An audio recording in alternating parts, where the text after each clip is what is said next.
Hi, thanks for watching my lesson. This one is going to be a 2-for-1 if you like, or a twofer, if that's a word, where we're going to be, I'm pretty sure it isn't by the way, but anyway, we're going to be looking at a kind of fairly easy blues rhythm in A, like a funky blues rhythm, and then I'm going to discuss some more sort of theoretical stuff about how you can add different chord voicings to spice it up, make it more interesting for you and the audience. If you've ever seen someone playing rhythm guitar and it looks like they're playing something fairly complicated because they're moving all around the neck, chances are they're just using different chord voicings. There's some sort of variation of that, fragments of chord voicings, just knowing how to play the same chord in lots of different places, which is a skill that can be applied to blues rhythm, but also any sort of guitar really, any sort of guitar playing. So I'm going to quickly go over the sort of basic form of what this is and then look at the more complex side. Backing track will be on my Patreon page if you want to practice along. I've put chord diagrams up on there as well, or on the screen somewhere. So, basic rhythm. So it's a 12-bar blues. It's a straight feel. It's fairly fast, and it follows the basic structure of 4 bars of the 1 chord, which is A7 in our case, 2 bars of the 4 chord, which is D7, back to 2 bars of the 1 chord, and then turn around of 5 chord, 4 chord, 1 chord, which is E7, D7, A7, and then we're going to finish on this chord, which is E7 sharp 9, and it's illegal to teach a YouTube lesson and talk about that chord and not tell you that it's the Hendrix chord, which it is, but it's also other people's chords. I think of it personally just as much as a Hendrix chord as the chord from Cream's Outside Woman Blues, which is a great song. Anyway, we must call it the Hendrix chord. So, basic sort of strumming pattern then, before we start adding the chord voicings, is going to be something like this.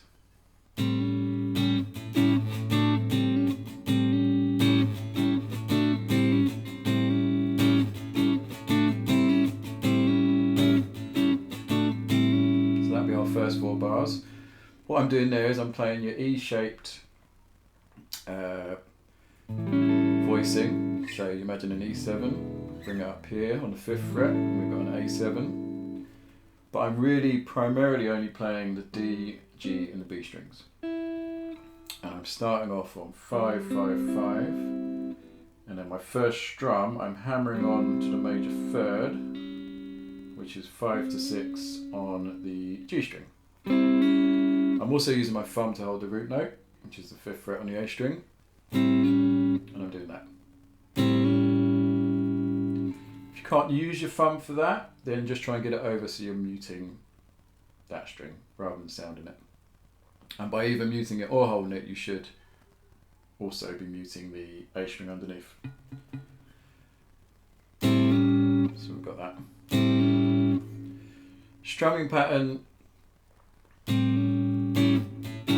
don't really want you to worry about it too much. It should be quite easy, and I'm not sticking to a constant strumming pattern. I'm adding a lot more as I get into it. But if you really want to slow it down, it's going to be something like this. Start off with that.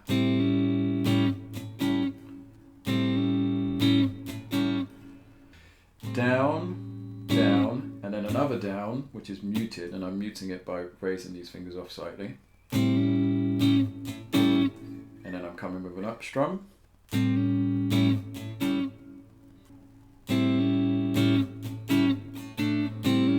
And then I'm doing this classic blues embellishment, which is to, if I'm in this shape, is to then cover in this particular voicing location, the 7th fret on the D and the G and the B.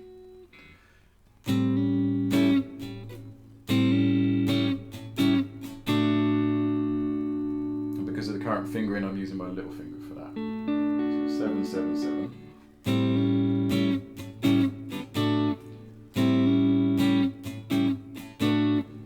And I've got another little muted strum in between there before I do it.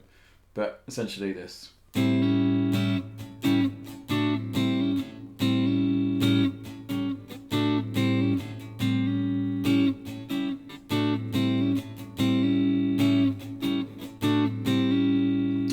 anything else, try and get that down, that feel.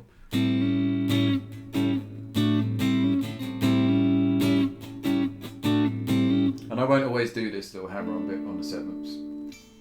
I don't do it in the turnaround when I'm up here. Or at least I didn't on every run through, I can't remember now. But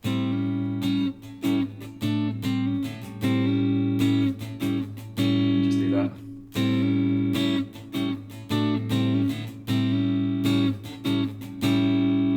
And then we repeat exactly the same but up at the 10th fret, which is where our D7 is.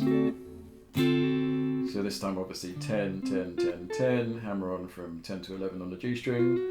And if I do the other embellishment, it's going to be 12, 12, 12.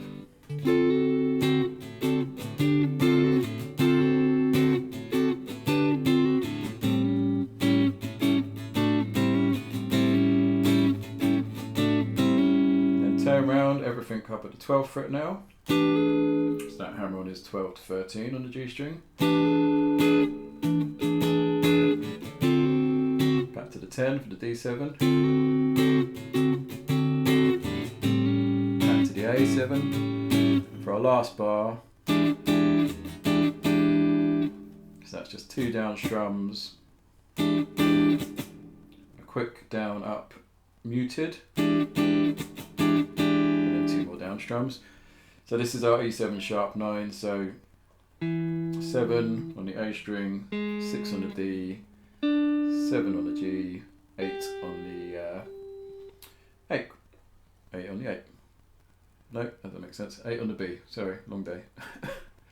7, 6, 7, 8.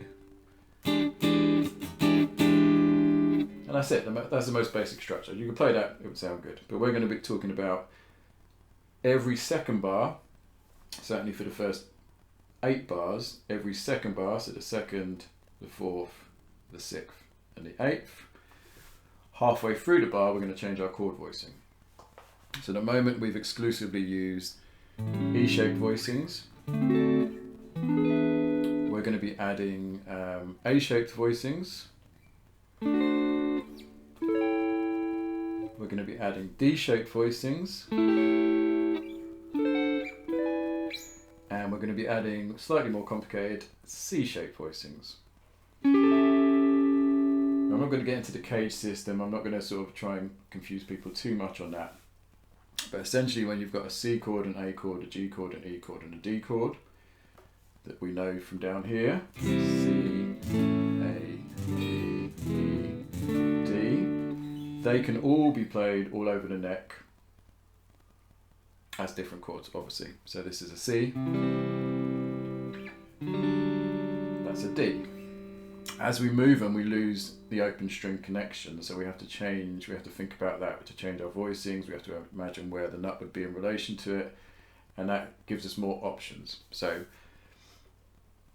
starting off with the D shape, so I'm talking in terms of major chord, but we're obviously looking at dominant sevenths. So, that's a D, that's a D7, as we all know. Our root note is the open D here. If we slide that voicing up 2 frets, we've got an E7, but we've lost our root note being open. It's harder to play. So the way we get around that is we have to change our fingering. So rather than that fingering, we have to use this. Slide up, and we have to, almost like we're putting a capo on with our finger. So our first finger is going to come into play, and it's going to hold the root note now. So D7 now becomes an E7, and that's a D-shaped voicing. So we're going to be using that one. In our case, we're going to be using it for an A7, so E-shaped voicing. If I think where's my A note on the D string, it's here. So therefore, I've got a A7 using a D-shaped voicing. So it's a D7, it's an E7, come all the way up here.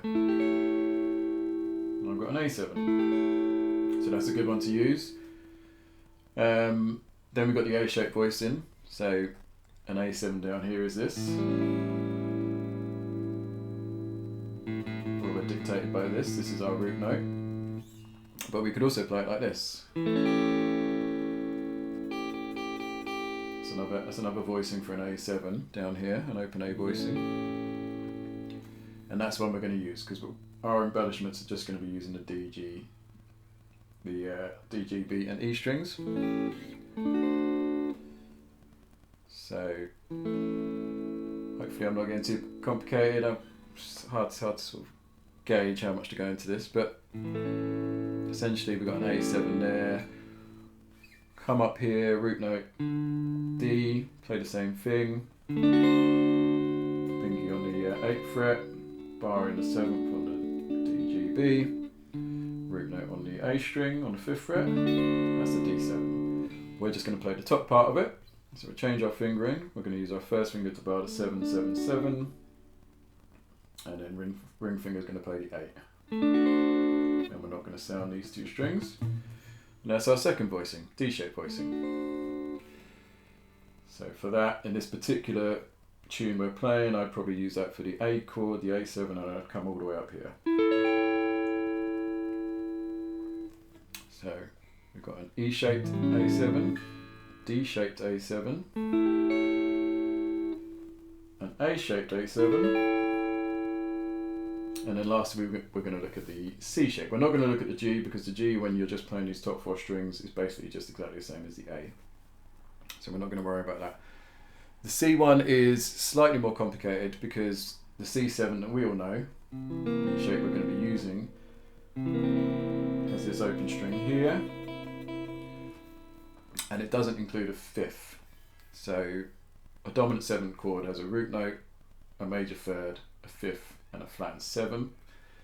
This particular chord voicing that we all know for C7 doesn't contain the 5th, but we are going to bring in the 5th, and that 5th, if we were to do it, if we had enough fingers to do it down here, would be the 3rd fret of the high E string, a G, but we can't make that shape. If we decide not to play the root note, we can though. We can change our fingering and we can do this. And that's still a C7, and that's the one we're going to be used because that's easier to move around. So the fingering there has changed. So middle finger is on the 2nd fret of the D, ring finger on the 3rd fret of the G, first finger on the 1st fret of the B, and little finger is on the 3rd fret of the E. If we come all the way up here and play that on 11, 12, 10, 12, that is our C-shaped A7 chord. So we've now got an E-shaped one, D-shaped one, C-shaped one, and an A-shaped one. Hopefully that will be clear. Hopefully if I put up the diagrams or on Patreon, wherever, that will visually become clearer as well. So we can use those to embellish our rhythm, and we're going to use them primarily halfway through, as I said, every other bar. So we'll start off like this and I'll show you. So I'm playing bar 1.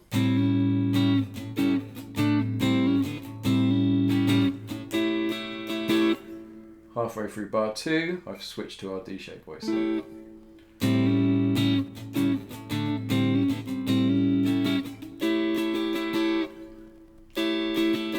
you want to copy my strumming, I'm starting with an up strum there. 2 up strums.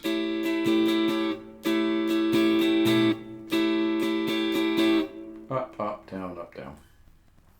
Again, I always say that, don't worry too much about the strumming pattern. It's more the timing, so. And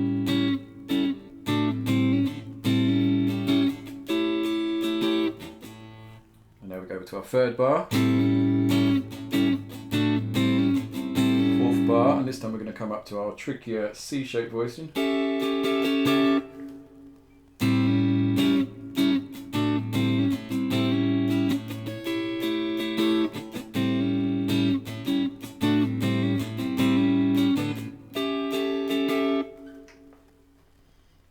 So think about what we did there. We used our E-shaped voicing.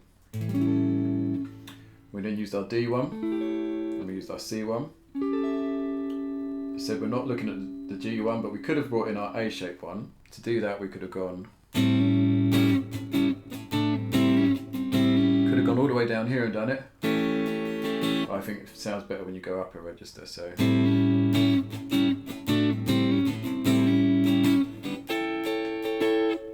all the way up here, the octave up from that. And that's essentially it. That's what I wanted to show you in this lesson.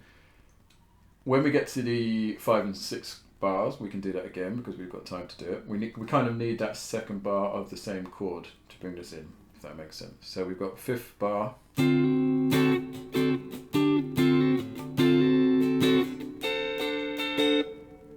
And this is our D-shaped voicing of a D7, which is the one we know, just an octave up.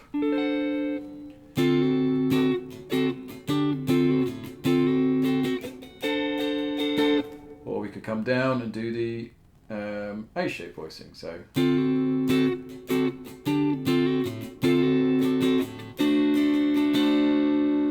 Which sounds alright. I said not to go lower, but I think we're still high up enough for it to sound different. So.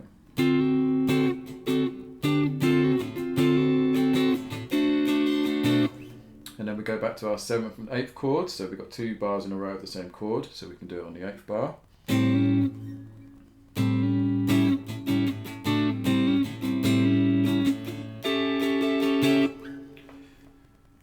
And then we get to the turnaround. And turnaround, you wouldn't really be able to fit it in. So turnaround, we're just going to stick with our E-shaped dominant 7 chord. So, and you could do for the I can't remember if I discussed it now. You can do the little embellishment of the 14, 14, 14 on this turnaround if you want. So I could go that little finger embellishment.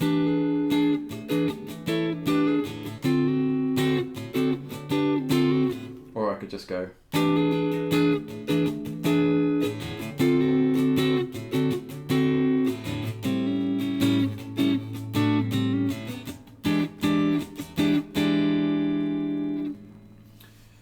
Yeah, so mess around with it. Most important thing is to understand how to find, well, getting your fingers so you can do them in the first place, but how to find where they are. So knowing what your reference is, imagining what the root would be if you was playing the A string, etc. It's fairly easy with the D-shaped one because we're still going to be using the root in the lowest place. But with the A-shaped one and the C-shaped one, we're not playing that root, so you kind of got to imagine where it is. So in the case of the C-shaped one, it's going to be the same fret as where your ring finger and your little finger is. So I know this is an A7, because that note I'm not playing there is an A. I know this is a D7, that note I'm not playing as a D, so it's knowing your notes, and then it should all fall into place. Yeah, I thought it was great when I first found that out, so hopefully that's been cool for someone. Any questions, let me know. I'll see you for the next one. Thank you. Bye.